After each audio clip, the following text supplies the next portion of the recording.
que l'État français va pas être moins néocolonialiste en donnant 200 € d'augmentation. Et vous nous avez dit quelque chose de très... Et même plus si c'est l'État qui paye à la place de l'économie, à la place des patrons. Qu'est-ce que c'est que l'assistanat, si sinon le nouveau nom repeint en couleur de la sécurité sociale d'une forme de dépendance coloniale? Justement, Patrick Brunetot, en préparant cette émission, vous avez dit quelque chose d'intéressant. C'est que sur la question d'argent et même de liens financiers avec la métropole, il y avait aussi de temps à autre dans la société antillaise un paradoxe de ressentiment qui serait de dire qu'il y a de l'argent qui va là-bas, mais en même temps, il y a toujours cette tension de sous-entendu.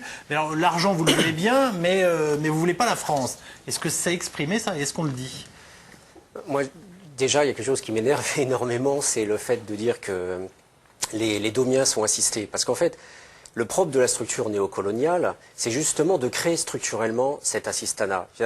Le système, il faudrait quand même que pour le public français qui ne connaît pas les Antilles, on puisse donner quelques repères très simples. Vous avez les Békés, une minorité raciste qui est un cas historique, unique dans le monde, puisque depuis on croyait qu'avec l'Afrique du Sud c'était fini.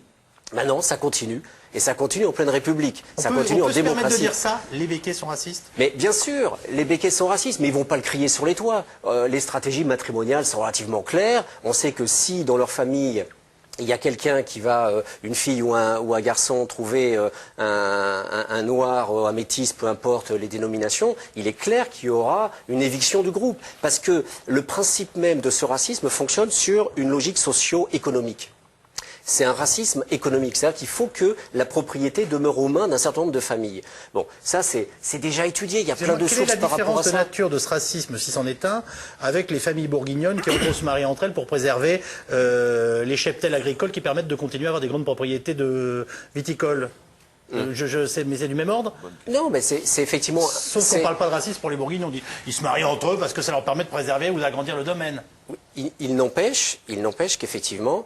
même si on peut voir différentes conceptions du racisme, on pourrait parler, si vous voulez, pendant le débat des différentes conceptions de l'indépendance, parce qu'il y a une vingtaine de groupuscules ou de groupes indépendantistes en Martinique et en Guadeloupe. Ils se bagarrent les uns contre les autres.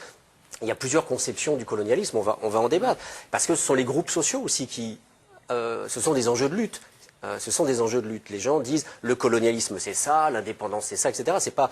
Derrière, le scientifique doit rendre compte de la diversité de ses représentations, mais il doit aussi dire à un moment donné, bon, pour essayer de comprendre cette société, comment elle fonctionne. Alors, quand je dis racisme, effectivement, c'est pas le racisme nazi, parce que le racisme nazi, y compris dans l'extermination, fonctionnait sur l'interdit de la sexualité avec les juifs. Alors que là, il peut y avoir une pratique sexuelle avec n'importe quelle personne, d'ailleurs... elle était quasiment systématique au temps des plantations. Excusez-moi, je vous interromps parce que j'insiste. Je vous ai posé une question, et vous m'avez répondu. Vous estimez qu'aujourd'hui, le fonctionnement, on va dire, économique des liens entre Paris et la Guadeloupe, ça reste de l'économie de dépendance néocoloniale. Stratégique. Stratégique. Je pense que c'est stratégique. Organisé. Le principe même de la culture d'exportation. Marx disait, finalement, et Braudel, etc., et d'autres historiens, le salariat et l'esclavage vont de pair dans la naissance du capitalisme. C'est tout à fait prouvé par les historiens. Ce mécanisme économique, finalement, c'est un peu comme si les grandes puissances, de manière générale, avaient fait du monde entier leur jardin créole. C'est-à-dire que le cacao, la banane, toutes les matières premières viennent des pays sous-développés, viennent chez nous.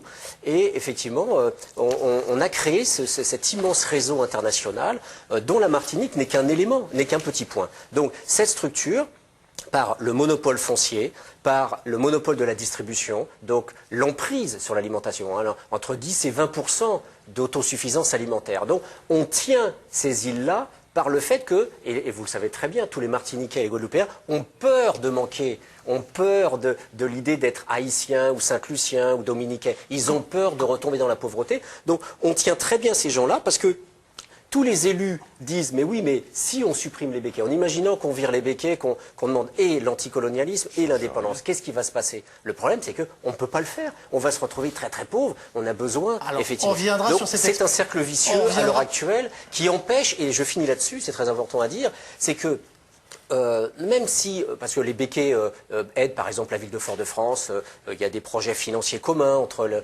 Fort-de-France et les béquets, etc. Bon, il y a un certain nombre de choses qui se font sur l'île, parfois dans dans le partenariat et souvent, hélas, dans la douleur. Mais ce que je tiens à dire par rapport à cette idée de nomination, c'est qu'elle met en jeu les béquets, pour finir, elle met en jeu l'État français, elle met en jeu des élites qui viennent, si vous regardez socio-historiquement, là aussi, ça peut faire mal quelque part aussi aux Antillais qui doivent se regarder aussi dans la sociologie par rapport à ça, c'est qu'il y a une bourgeoisie noire et de l'autre côté qui profite aussi des 40%. Et en dessous, vous avez un peuple dans la misère qui effectivement survit comme il peut et qui est en rupture avec cette classe. Et on le voit bien avec Elie Domota, il y a les syndicats Domota, sont en rupture avec ces élus qui ont essayé d'acheter la paix sociale très rapidement. Et donc, il y a une fracture très nette entre une certaine forme de bourgeoisie qui profite du système et des syndicalistes représentant les travailleurs et on va dire, entre guillemets, la classe populaire, et qui disent aujourd'hui, bon, ben, ces élus-là, est-ce qu'ils nous représentent toujours ?